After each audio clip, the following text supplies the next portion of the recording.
here today with you to read this thing. We haven't done so in a while, and I want to bring it back. So, something I like about my Bible, right? It had my first and last name inscripted on it. But as you can see, I've been reading this thing so much, my fucking last name's faded off of it. And I love that. Like, I truly, really do love that. Like, I've never really talked about it before, but mine and my earthly father, we don't have the greatest of relationships. There have actually been plenty of times where I've thought about just simply, paying to get my name legally changed, at least my last name, because I honestly want no connection with him anymore, because he's shown that he wants no connection with me. And so I figured, why not, at some point or another, spend the money to show him how little he means to me, and the fact that we would only be officially related through blood. But through reading my Bible, and upon seeing my last name fade away like it's nothing. Who just texted me? Oh, it was no one important. As seeing my last name fade away and only leaving my first name, it reminds me that at the end of the day, the only true relationships that matter is between you and God. Everything else is just an extension of your relationship with Him. If you have terrible relationships with people, attempt to do better with God. Because I used to have the same issues, and now every day, back to reading my Bible, back to wearing a cross around my neck. Say hi, Jesus. I hope you're with me on that one. And now that that little preface is out of the way, we are going to get in to Genesis. Let me just put my phone down and open it up real quick.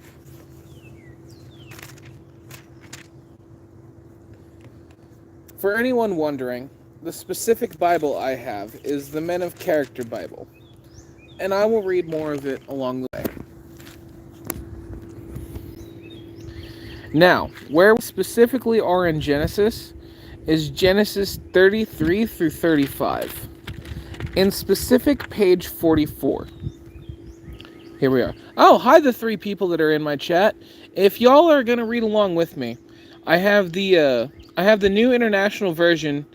Wait, what exact version do I have? No, I have the Christian Standard Bible. That's right. I have the Christian Standard Bible if anyone chooses to read along with me. Hello, person with a really cool Russian name that I don't speak enough Russian to pronounce. There's only one. Oh, wow, there's 8 people in here. Hello, 8 people I have in here. It's wonderful to see you all. All right, now on to the reading. Like I said, top of page 44, Genesis 33 through 35, if anyone wants to follow along with me. Hey, Marcus Williams, what's cracking, my dude? Like I said, we're about to get into reading Genesis. Yo, what's good, Jania's world? How we doing today? I hope everyone is having a blessed and lovely day today. So, here we go. But he replied, "Why do that? Please indulge me, my lord." That day Esau started on his way back to Seir, but Jacob went to Succoth. I think that's how you say that. He built a house for himself and shelters for livestock. This is why the place was called Succoth. After Jacob came from Padan Aram, he arrived safely at Shechem? I think that's how you say that. Shechem. Shechem. This is an Isaac reference. Oh, wow. Oh, okay. I did not expect so many people. What book do we get in? We are currently in Genesis, Mr. Marcus Williams. That is where we are at. Genesis 33 to 35 at the top on page 44. That's what we in. We're in the Bible in specific.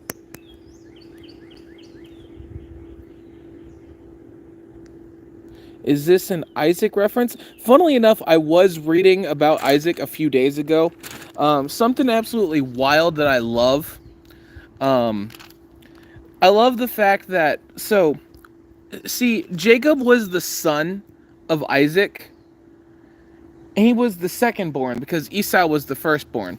Um, Jacob then betrays Esau not once but twice, attempting, well, not even attempting, successfully getting his inheritance through through offering a meal to his brother Esau when he was starving to death after coming in through a hunt, and then just as well when he pretended to be Esau to gain the blessing that Isaac, who was going blind at the time, had set aside for Esau. And then Esau rightfully wanted to kill Jacob. Jacob then flees to his uncle's place, Labram, and he then falls in love with this beautiful woman named Rachel. See, Labram had two daughters. Labram, his oldest daughter was Leah, and then his younger daughter was named Rachel. Leah was not the most pretty looking woman, but she had some very kind eyes. Rachel was a very shapely looking woman, and Jacob desired Rachel like anything and everything he could to get Jacob, well, to get Rachel. He did. So he goes over to Labram and he says to Labram, "What will it take for your daughter's hand in marriage, Rachel?" And then he says to him, "Well, if you want my daughter Rachel's hand in marriage, you got to work for me for 7 years first." And so Jacob does that. He works for Labram for 7 years, and on the night of their wedding, Leah is in a veil. And back in old times, when you're supposed to get wed, you had a veil that you had to wear all day until the night of conception, right? And so going into it, he then realizes the very next morning that Jacob was deceived. So Jacob was then forced to marry Leah. Hey, what's good, one way? And also to the person who liked the stream, thank you for taking the time to double tap that screen. I do appreciate you greatly. Alright, now what was I saying? Yes. So, Labram had tricked Jacob into marrying his oldest daughter, Leah, by saying that in his culture, it's customary for the oldest daughter to be wed off first, before the youngest daughter. And Jacob, still having a burning passion for Rachel, he wanted her for himself as well. And back in those times, having multiple wives, having slaves and concubines, that was all completely normal. Like, in fact, it was actually encouraged. The more wives, slaves, and concubines you had, the more of a man you were seen as, because the bigger the family you had. But that's besides the point. He goes on to work for Labram for another 7 years, and then he finally gets to marry Rachel. But in his marriage of both Rachel and Leah, Rachel is not having any sort of luck with children whatsoever. Like, no matter how often and how hard Jacob tried to conceive with Rachel, it just wasn't working. But Leah out here, she's just popping out kids left, right, and center like there ain't nothing to it. Like, before Rachel even has her first kid with Jacob, her and Jacob had like, Leah and Jacob had like freaking, I want to say 4, 5, somewhere along those lines. And then at some point or another, Leah and Jacob have this son named Reuben. Reuben goes out and he goes out to the fields and he picks a bunch of mandrakes, right? And Rachel is just like, "Hey, yo, I want the mandrakes. Give me the mandrakes." And then Leah's just like, "Hey, you already have the eyes of my husband, even though I was wed to him first, and now you covet my son's mandrakes? Where does your covetous nature end, sister?" And then how it ended up. This is my favorite part of this part of the story of Genesis so far. How it ended up. Leah ends up convincing his sister that, yeah, you can have my son's mandrakes if I can have my husband for the night. And so, upon giving Rachel the mandrakes that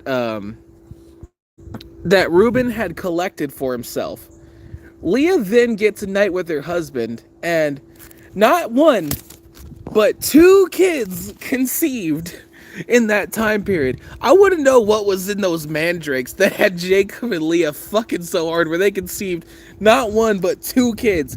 And I wonder how good those mandrakes were. Like, my goodness. Okay, that's enough of me reminiscing on my favorite Bible stories I've read so far in the Old Testament. Time for me to keep on reading the Old Testament and see if I'll find anything funny. Ah, yes. Um, After Jacob came from Padan Aram, he arrived safely at Shechem in the land of Canaan. He camped out in front of the city. He purchased a section of field where he had pitched his tent for his sons Hamor, Shechem's father, for 100 pieces of silver, and he had set up an altar there and called it God, the God of Israel. Leah's daughter Dinah, whom Leah bore to Jacob, went out to see some of the young women of the area. When Shechem, son of Hamor, the Hivite, who was the region's chieftain, saw her, he took her and raped her. He then became infatuated with Jacob's daughter Dinah. He loved the young girl and spoke gently and tenderly to her. "Get me this girl as a wife," he told his father. Jacob heard that Shechem had defiled his daughter Dinah, but since his sons were with his livestock in the field, he remained silent until they returned. Meanwhile, Shechem's father Hamor came to speak with Jacob. Jacob's sons returned from the field. When they had heard about the incident, they were deeply grieved and very angry, for Shechem had committed an outrage against Israel by raping Jacob's daughter, and such a thing should not be done. Hamor said to Jacob's sons, "My son Shechem has his heart set on your daughter. Please give her to him as a wife. Intermarry with us and give your daughters to us, and take our daughters for yourselves. Live with us, the land is before you. Settle here, move about, and acquire property in it." Then Shechem said to Dinah's father and brothers, "Grant me this favor, and I'll give you whatever you say. Demand on me a high compensation, a gift. I'll give you whatever you ask. Just give the girl to be my wife." But Jacob's sons answered Shechem and his father Hamor deceitfully, because he had defiled their sister Dinah. "We cannot do this thing," they said to him. "Giving our sister to an uncircumcised man is a disgrace to us. We will agree with you only on this condition: if all your males are circumcised as we are, then we will take your daughters for ourselves, live with you, and become one people. But if you will not listen to us and be circumcised, then we will take our daughter and go." Their words seemed good to Hamor and his son Shechem. The young man did not delay doing this, because he was delighted with Jacob's daughter. Now he was the most important in all of his father's family. So Hamor and his son Shechem went to the gate of their city and spoke to the men of their city. "These men are peaceful towards us," they said. "Let them live in our land and move about in it, for indeed the region is large enough for them. Let's take their daughters as our wives and give our daughters to them. But the men will agree to live with us and be one people only on this condition: if all of our men are circumcised as they are. Won't their livestock, their possessions, and all their animals become ours? Only let's agree with them then, and then they will live with us." All the men who had come to the city gates listened to Hamor and his son Shechem, and all those men were circumcised.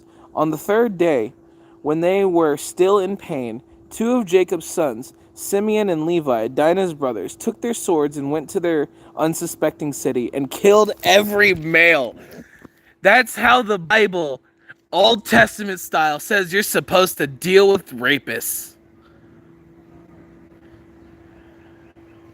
Mary Jane Thonston. I have been streaming. It's just I've been streaming other things. The last couple times I streamed Elden Ring. I just wanted to beat the game because I have a really deep love for RPGs and stuff like that. But yes, folk, that is exactly how the Old Testament wants you to deal with rapists. Convince them to circumcise themselves and then kill them in their sleep while they're still in pain. I freaking love that. Y'all gotta remember, the Bible can be stupid metal at times. And why can't y'all love that? Like, the Bible is awesome, I swear. Yeah, sometimes it's got some pretty dark shit in it. But for most of the time, it has really good messages, and even in that darkness, it shows you what you're supposed to do. Okay, Wind, please stop blowing pages around. I'm trying to read here. Where was I? Genesis 34 24. Ah, okay. I was actually at 20. I was actually about to start 26. They killed Hamor and his son Shechem with their swords. They took Dinah from Shechem's house and went away. Jacob's sons came to the slaughter and plundered the city. Oh no, yeah, that's what it said. Jacob's sons came to the slaughter and plundered the city because their sister had been defiled. They took their flocks, herds, donkeys, and whatever was in the city and in the field. They captured all their possessions, dependents, and wives, and plundered everything in their houses. Jacob said to Simeon and Levi, "You have brought trouble on me, making me odious to the inhabitants of the land, the Canaanites and the Perizzites? I think that's how you say that. Perizzites. Pretty sure that's how you say it. We are few in number. If they unite against me and attack me, I and my household will be destroyed." But they answered, "Should he treat our sister like a prostitute?" God said to Jacob, "Get up and go to Bethel and settle there. Build an altar to the God who appeared to you when you first fled from your brother Esau." So Jacob said to his family and all who were with him, "Get rid of all foreign gods that are among you. Purify yourself and change your clothes. We must get up and go to Bethel. I will build an altar there to God, who answered me in my day of distress, and has been with me everywhere I have gone." Then they gave Jacob all their foreign gods and their earnings, and Jacob hid them under the oak tree near Shechem. When they set out, a terror from God came over the cities around them. They did not pursue Jacob's son, and they did not pursue Jacob's sons. So Jacob and all who were with him came to Luz, that is Bethel, in the land of Canaan. Jacob built an altar there and called the place El Bethel, because it was there that God had revealed himself to him when he was fleeing from his brother. Deborah, the one who had nursed and raised Rebekah, died and was buried underneath the oak south of Bethel. So Jacob named the place Alon Bakuth. Oh, Alon Bakuth. That's how you say it. Alon Bakuth. God appeared to Jacob after he returned from Padan Aram, and he blessed him. God said to him, "Your name is Jacob. You will no longer be Jacob, but your name will be Israel." So he named him Israel. God also said to him, "I am God Almighty. Be fruitful and multiply. A nation, indeed, an assembly of nations, will come from you. Your kings will descend from you. I will give you to the land that I gave Abraham and Isaac. I will give to you the land that I gave to Abraham and Isaac, and I will give the land to your future descendants." Then God withdrew from him at the place where he had spoken to him. Jacob set a marker at the place where he had spoken to him, a stone marker. He poured a drink offering on it and poured oil on it. Jacob named the place where God had spoken with him Bethel. They had set out from Bethel. When they were still some distance from Ephrath, Rachel began to give birth, and her labor was difficult. During her difficult labor, the midwife said to her, "Don't be afraid, for you have another son." With her last breath, for she was dying, she named the son Ben-Oni, for his father had called him Benjamin. So Rachel died and was buried on the way to Ephrath, that is Bethlehem. Jacob set up a marker on her grave. It is the marker at Rachel. It is the marker at Rachel's grave today. Israel set out yet again, and pitched his tent beyond the Tower of Eder. When Israel was living in that region, Reuben was in and slept in with his father's concubine Bilhah, and Israel heard about it. Jacob had 12 sons. Leah's sons were Reuben, Jacob's firstborn, Simeon, Levi, Judah, Ishkar, and Zebulun. Rachel's sons were Joseph and Benjamin. The sons of Rachel's slave, Bilhah, were Dan and Naphtali. The sons of Leah's slave, Zilpah, were Gad and Asher.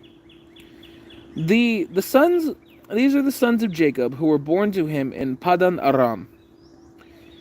Jacob came to his father Isaac at Mamre in Kirath Arba. There you go. That is Hebron, where Abraham and Isaac had stayed. Isaac had lived 180 years and took his last breath and died. And he was gathered to his people. Old and full of his days, his sons Esau and Jacob buried him. Esau's family. These are the family records of Esau, that is Edom. Esau took his wives from the Canaanite women. Adah, daughter of Elon, yes, Elon as in Musk, the Hethite. Aw man, no one's watching me.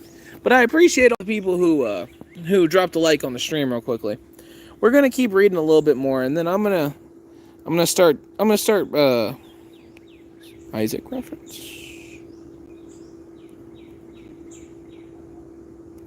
Oh, yeah, you're getting the fuck out of this comment section.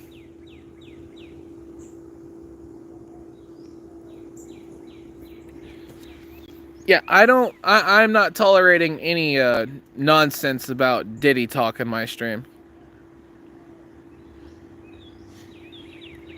Hello to the one person who has joined my live stream and subsequently left. I hope you have a wonderful day. Praise be upon you. Well, peace be upon you and praise be upon God. Where was I? Yes. These are the family records of These are the family records of Esau. This is Edom. Esau took his wives from the Canaanite women. Adah, daughter of Elon, the Hethite. I don't even know how the fuck to say this person's name.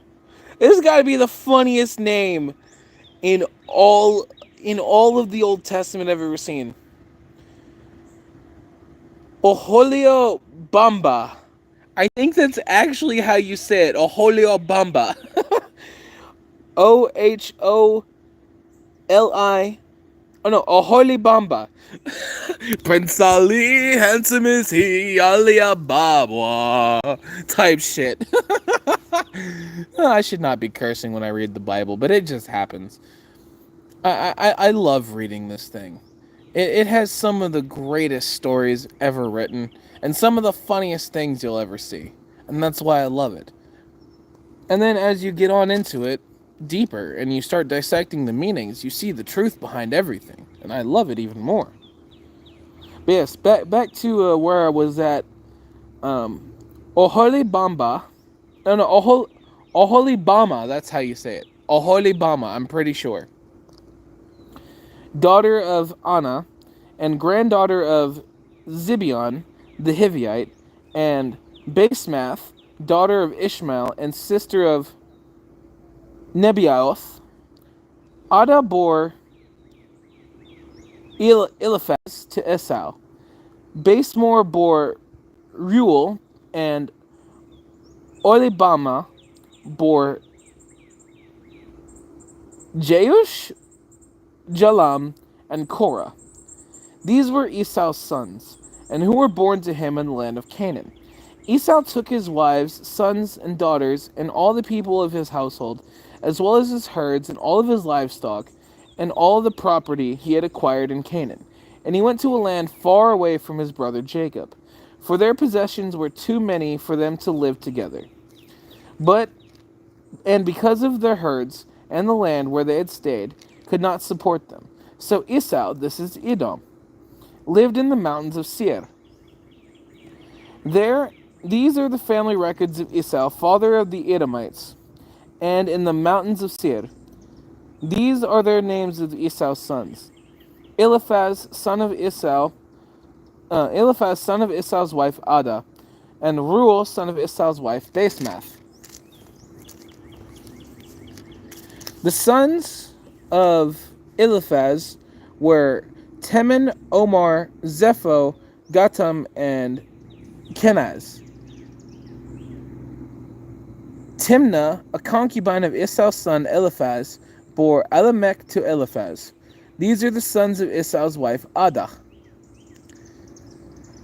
These are Reuel's sons, Nathath, Zerath, Shema, and Mizah. These are the sons of Esau's wife Basemath.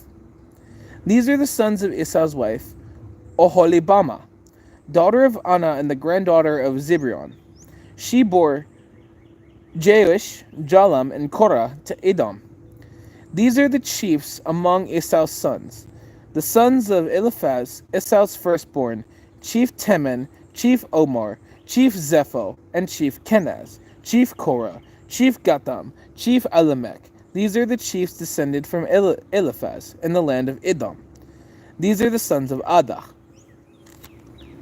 Whew, it is warm out here today. I'm not even sure what the temperature is outside, but it is warm.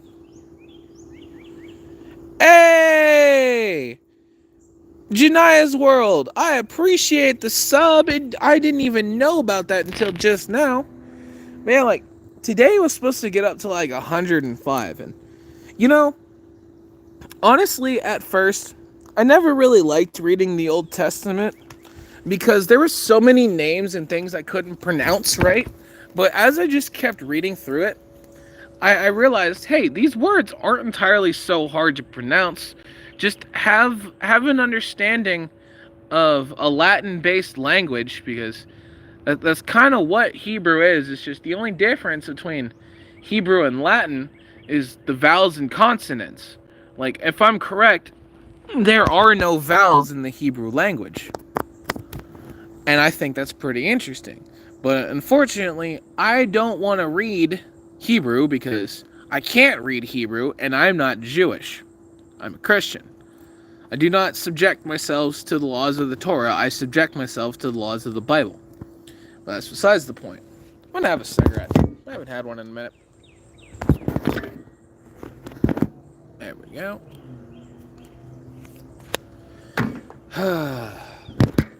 Man, I freaking love this place. Like, I really hope y'all can hear the birds chirping. I hope y'all can just hear the insects buzzing. It's a wonderful day to be alive. And I hope you all realize that. Because as we get into more and more difficult and trying times, you're going to realize that upon waking up, that is one of the best gifts you can be given. Another chance to keep on living, to do things with your life, to make things happen, to call upon God to make sure that you are walking in His path.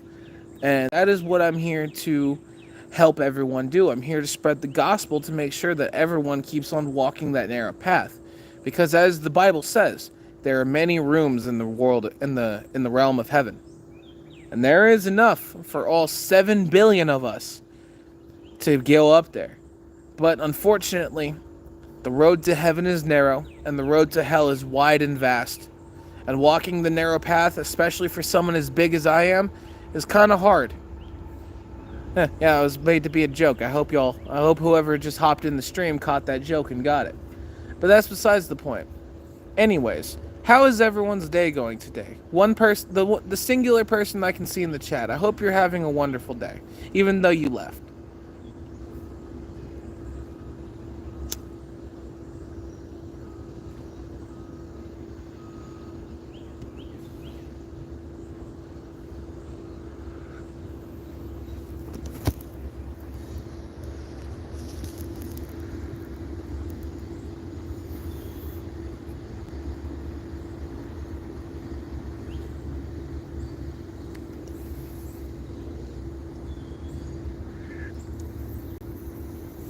I guess. Oh, hey, we got 2 people in the chat now. Say hi. Don't be strangers. And if you decide to leave, do me one quick favor before you do, and hit that and double tap that screen before you go. It costs you absolutely nothing. Absolutely nothing. It just makes me feel a little bit better, is all. What I am currently doing is I'm taking a break from reading and having a cigarette, because I'm old enough to smoke.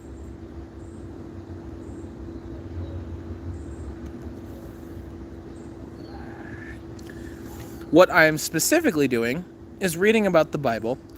The goal of what we're doing here is I want to have on stream of me reading through the entire Bible. I've kind of cheated a little bit and started reading off stream. That's how I'm already in Genesis.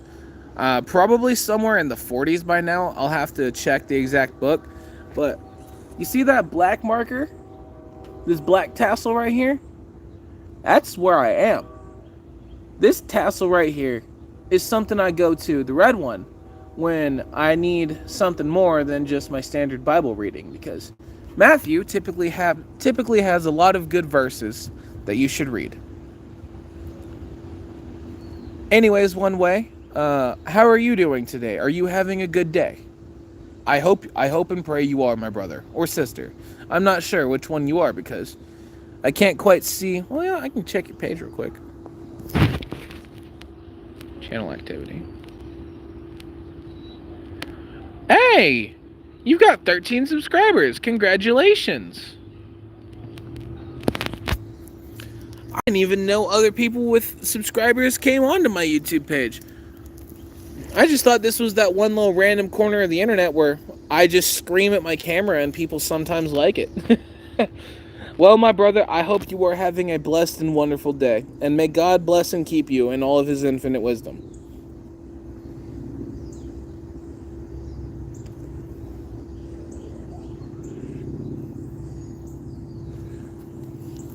Alright, that's enough of a break. Let me just put this down real quick and grab my Bible. Alright.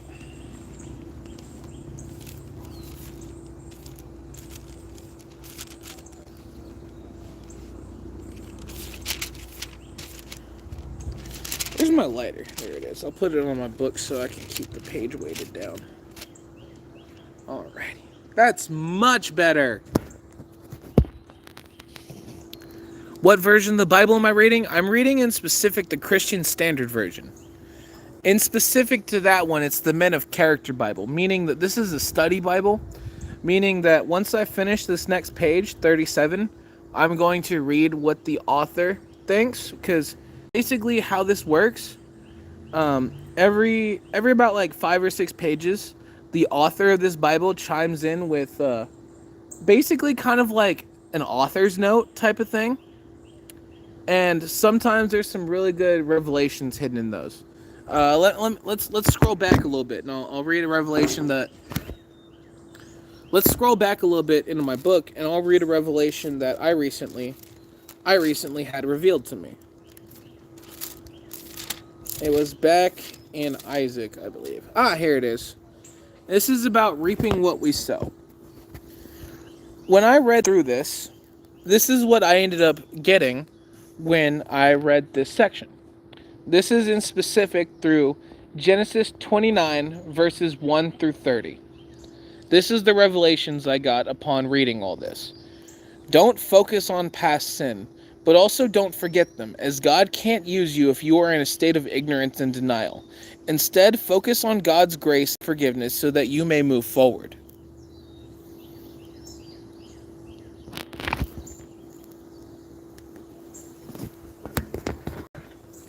Sorry I had to put you guys down. I need both of my hands real quick to flip back to the page I was at.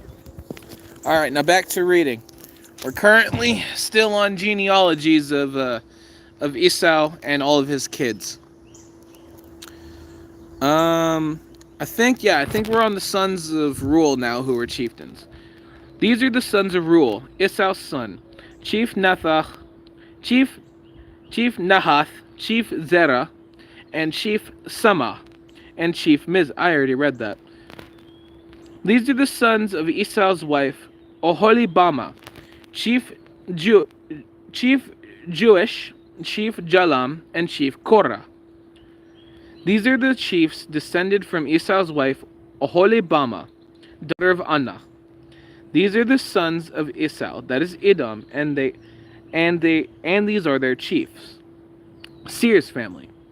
These are the sons of Seir the Horiite, the inhabitants of the land Lotan, Shobal, Zibeon, and Anach, Dishon, Izir, Dishan, spelled differently.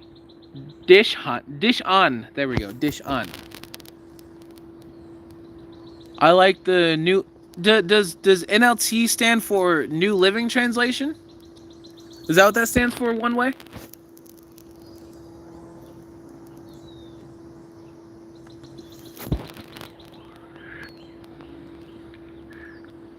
These are the chiefs among the.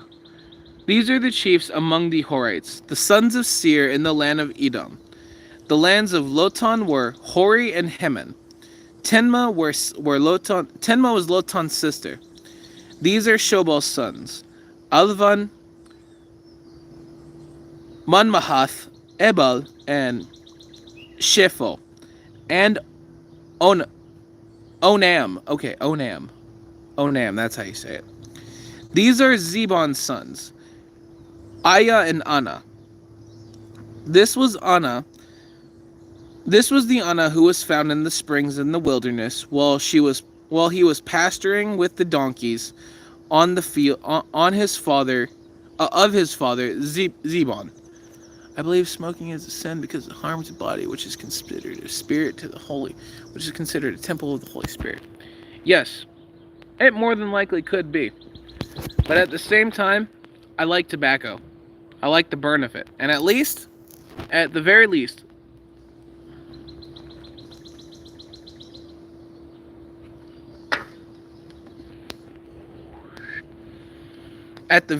I am putting things into my body that is all natural.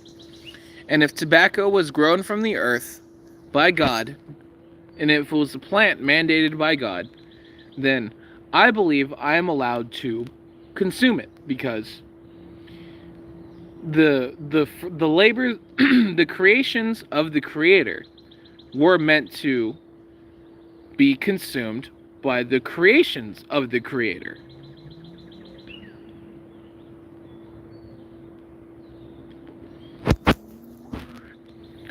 But there are certain things that the creations have created that the Creator probably isn't pleased with. For example, lemons. Did you know that lemons are not a naturally occurring fruit? They were man-made. But we all enjoy lemons, do we? Is it a sin to enjoy lemons? Maybe. Who knows? We do not know the will of the Father. All we do know is that God the Father sent a part of himself, Jesus, down to die for us and pay for the sins, past, present, and future, of all of humankind. As long as we have faith in the fact that Jesus came and died for us, i.e., meaning God sent a part of himself down to die for us, then we are good. All we can do after that is attempt to run away from it and be better. Okay, where was I? I forget where I was. Ah, yes, here we are. Genesis 36, verse 25, if anyone wants to read along with me.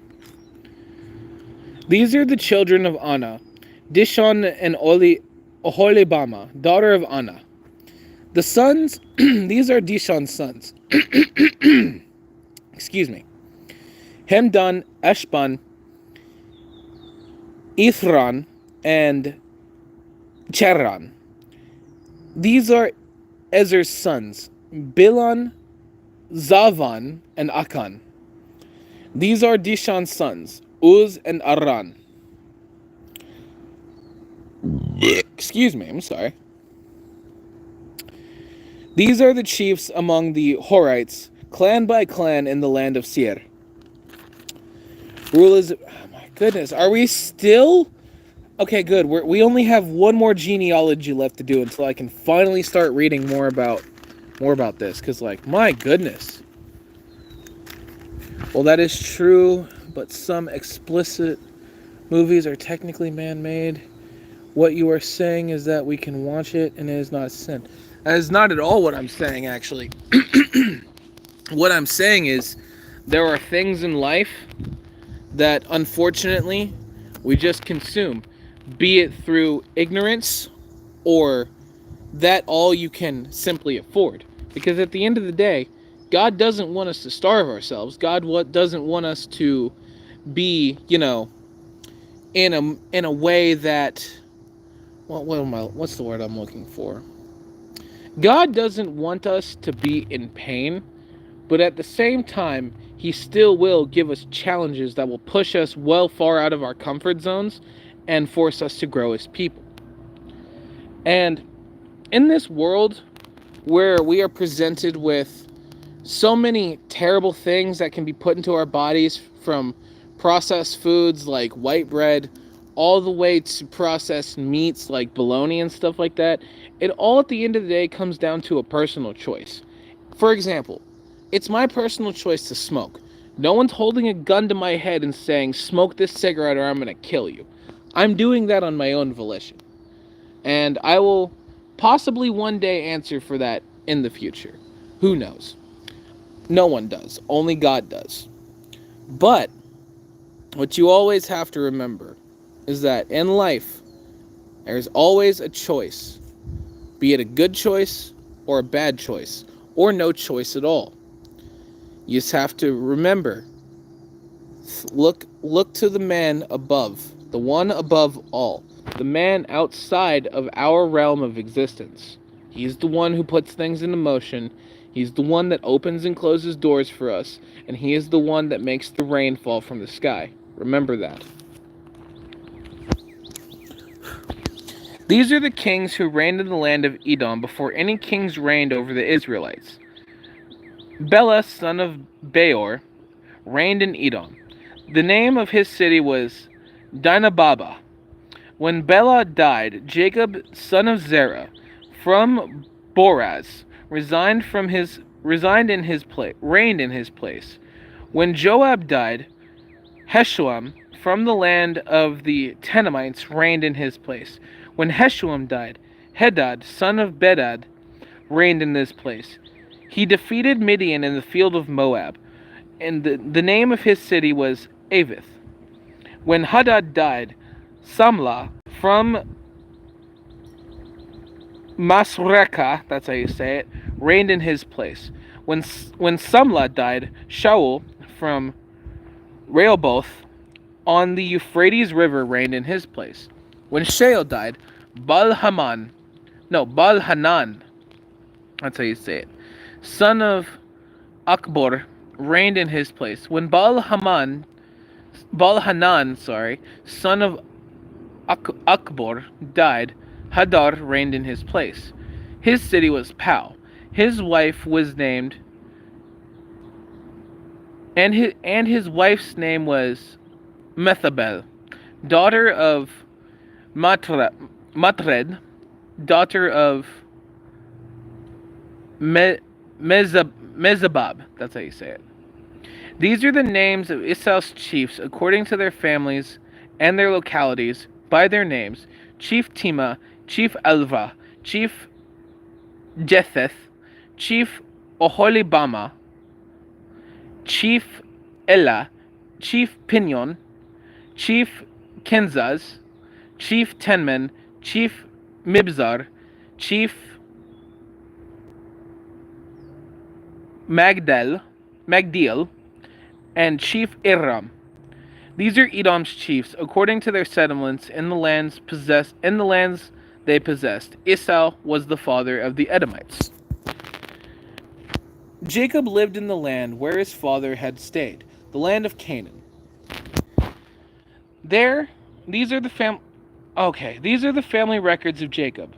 At 17 years of age, Jacob tended to the sheep with his brothers. The young man was working with the sons of Bilhah and Zilphan, with his family's wives. He then brought a bad report about them to their father.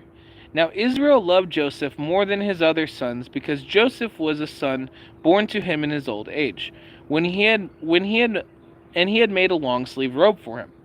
When his brothers saw that his father loved him more than all of his brothers, they hated him and could not bring themselves to speak peacefully to him.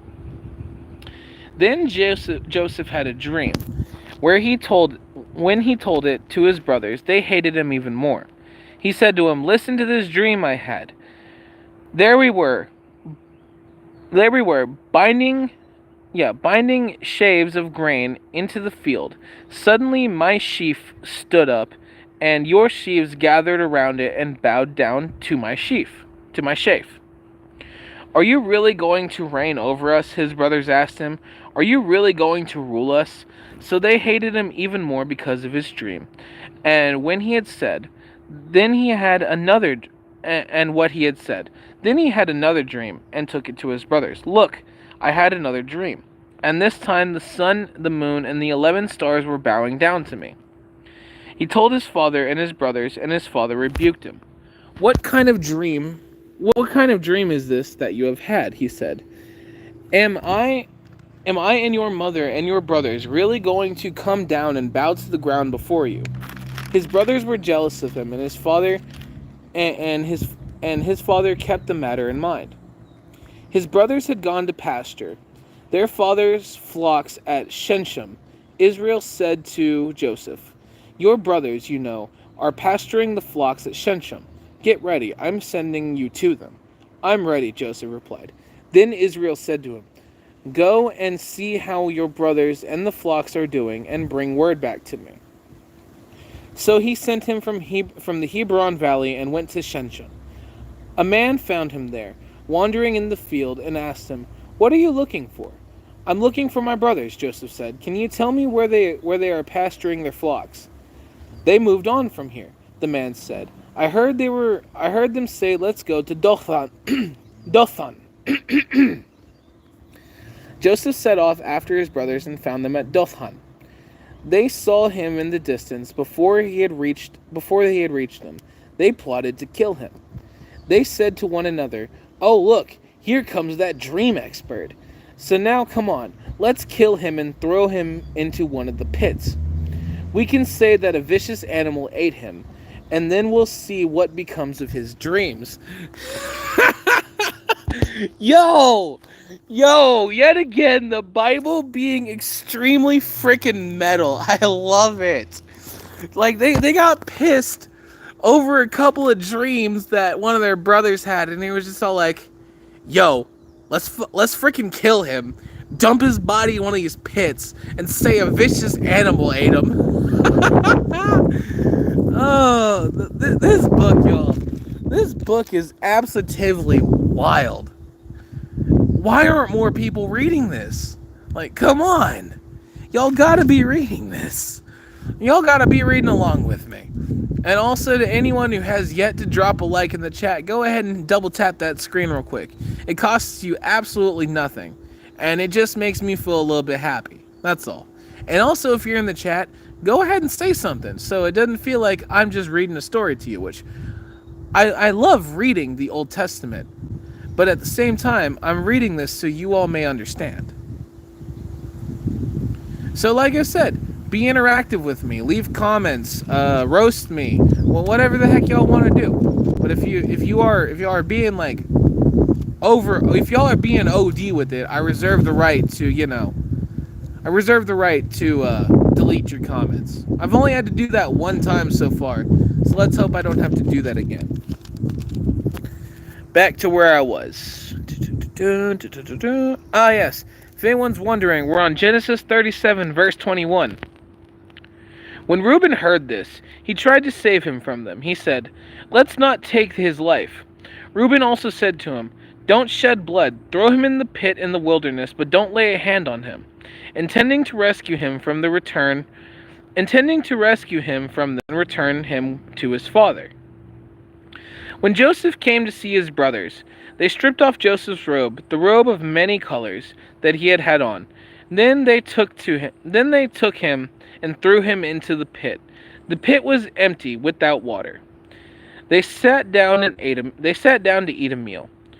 And when they looked up, there was a caravan of Ishmaelites coming from Gilead.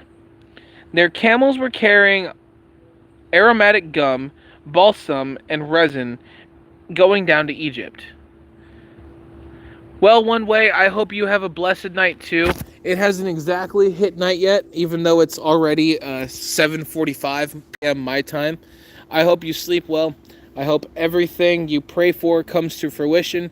And most of all, I hope you continue to keep walking down God's path. If you saw this video, that means at least one thing: you have a love for Jesus and a love for the Lord, and that's more than enough for me to consider you a brother of mine in the faith. If at any point you ever want to get yourself a cross like I have, head down to your local Orthodox monastery or Orthodox church and purchase yourself a crucifix. Mine was only about $40. Where was I?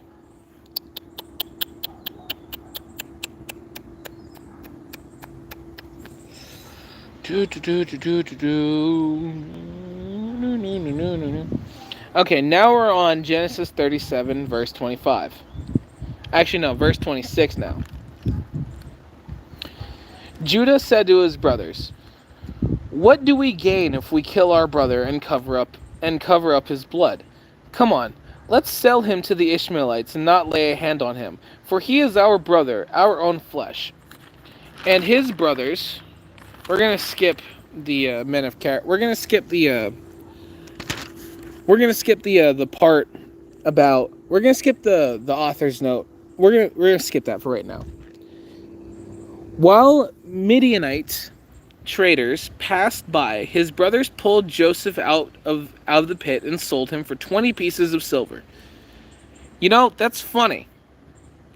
That's funny. So, what was his name? Joseph? I want to say it was Joseph. Yeah, it was Joseph. So, Joseph gets sold out and gets sold into slavery by his own brothers for 20 pieces of silver. And something interesting that happens later on, many, many, many years later, well after the Old Testament, Judas sells out Jesus for 20 pieces of silver. Don't you just love thematic connections?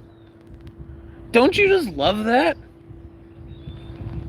Like, don't you love seeing a book repeat itself long before things have even happened? This is why you guys gotta read the Old Testament, because it puts things into perspective and contextualizes things and shows that, hey, this isn't the first time that this has happened, but this is the first time it has happened in this way. And that's, yet again, one of the another reasons why I love this book. This book is a wonderful book and should be read by any and all, but only if you so choose to read it. Okay. Genesis 37, verse 29.